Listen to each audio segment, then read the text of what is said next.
High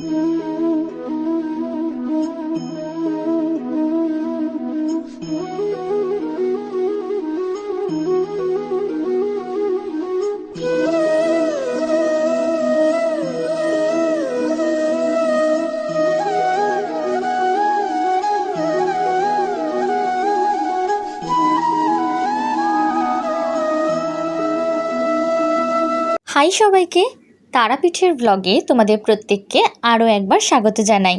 শান্তিনিকেতনের ব্লগটা যেখানে শেষ করেছিলাম সেইখান থেকে এই ভিডিওটা স্টার্ট করছি।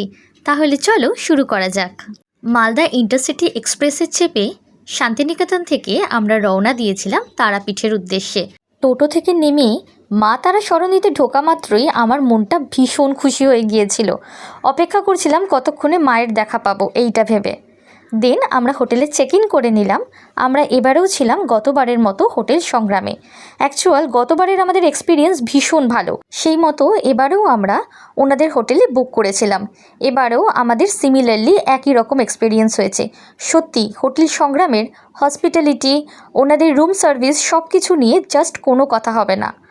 তারপর সেই দিন রাতে আমরা চলে গিয়েছিলাম ডিনার করতে, আর ডিনারে ছিল চিকেন কষা, স্যালাড আর ভাত। দেন সেই দিন রাতে রুমে এসে ঘুমিয়ে পড়েছিলাম। এই হলো তার পরদিন সকালবেলা।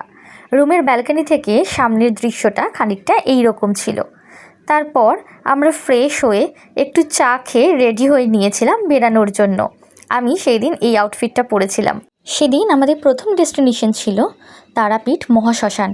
এর আগের বার যখন এখানে এসেছিলাম তখন মায়ের কাছে একটা প্রার্থনা রেখেছিলাম, আর সেই প্রার্থনাটা আমার ফুলফিল হওয়ার জন্যই মূলত এইবারে আমাদের তারাপীঠে আসা। তাই আমার মানদের পুজোটা প্রথমে দিয়ে নিলাম।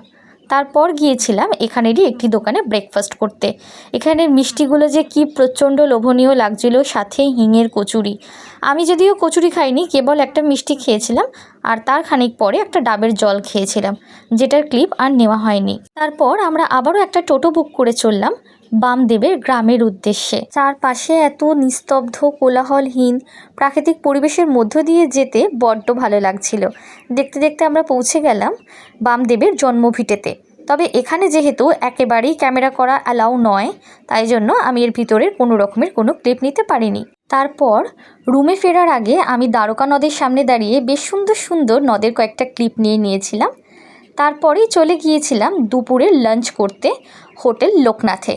আর লাঞ্চ করে এসে আমি সেই দিন দুপুরে একদম ঘুমোইনি, বিকজ আমি আগে থেকেই এই লুকটা ভেবে রেখেছিলাম যে মায়ের কাছে যেই দিন পুজো দিতে যাব সেই দিন একটু সুন্দর করে সাজগুজ করব। তাই জন্য আমি রেডি হতে বসে গিয়েছিলাম। তারপরে গিয়েছিলাম মায়ের কাছে পুজো দিতে। আর সত্যি বলছি, যখন প্রথম মায়ের মুখটা দেখলাম গর্ভগৃহে প্রবেশ করে, আমার একটা কথাই মনে হচ্ছিল, একটা ছোট্ট পুচকি মেয়ে সুন্দর করে সেজেগুজে বসে আছে। মানে এত মিষ্টি দেখাচ্ছে মায়ের মুখটা, ভীষণ ভীষণ ভালো লাগছিল। মানে আমি হাঁ করে তাকিয়েছিলাম ওই দিকে। তারপর পুজো দিয়ে বেরিয়ে আমরা কয়েকটা ফ্যামিলি ফটো তুলে নিয়েছিলাম। আর এই যে ছোট্ট ভাইটাকে দেখতে পাচ্ছ লাল বসন পরে, ওই আমাদের পুজো দিয়েছিল। ও খুব সুন্দর করে আমাদের প্রত্যেককে ইন্ডিভিজুয়ালি 1 বাই 1 দর্শন করিয়েছে, এবং আমরা প্রত্যেকেই মাকে স্পর্শ করে পুজো দিতে পেরেছি। পুজো সম্পন্ন হওয়ার পরে আমরা বসে পড়েছিলাম নাট মন্দিরে আরতি দেখবার জন্য।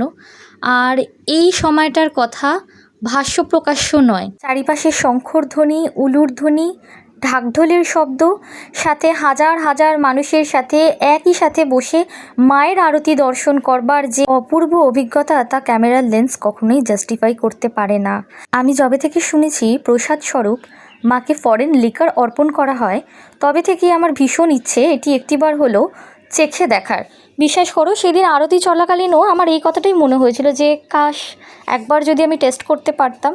এবং সারপ্রাইজিংলি সেই দিনই আমি পুজো শেষ করবার পর যখন প্রসাদ আনতে এই ভাইয়ের দোকানে গিয়েছিলাম, ভাই আমাদের প্রত্যেককে চরণামৃত স্বরূপ ফরেন লিকার টেস্ট করতে দিয়েছিল মায়ের প্রসাদ, যার স্বাদ সত্যি অতুলনীয়। আমার তো দারুণ লেগেছে।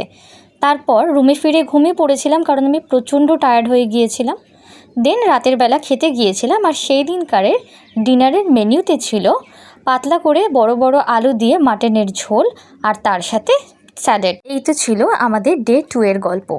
তারপরের দিন সকালবেলা ঘুম থেকে উঠে ফ্রেশ হয়ে আবারও বেরিয়ে পড়েছিলাম মার্কেট প্লেসটাকে এক্সপ্লোর করবার জন্য। আর প্রথমেই সেই দিন গিয়েছিলাম জীবিত কুণ্ডে।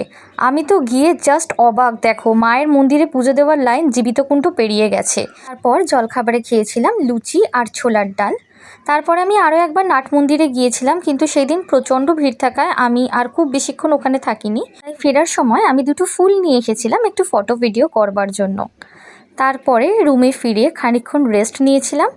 তারপর আমি একটু টিভি দেখছিলাম, আর তোমরা বুঝতেই পারছো এটা কোন গান দেখছি। তারপরে আর কি রেডি হয়ে হোটেলে চেক আউট করে সেই দিনের মতন লাঞ্চ করে বাড়ি ফিরে এসেছিলাম। এই তো ছিল এবারের ফ্যামিলি ট্রিপের গল্প। আশা করছি তোমাদের ভালো লেগেছে। সকলে ভালো থেকো, সুস্থ থেকো। মায়ের আশিসে তোমাদের সকলের মঙ্গল হোক এই কামনাই করি। আজ তবে আসি, টাটা।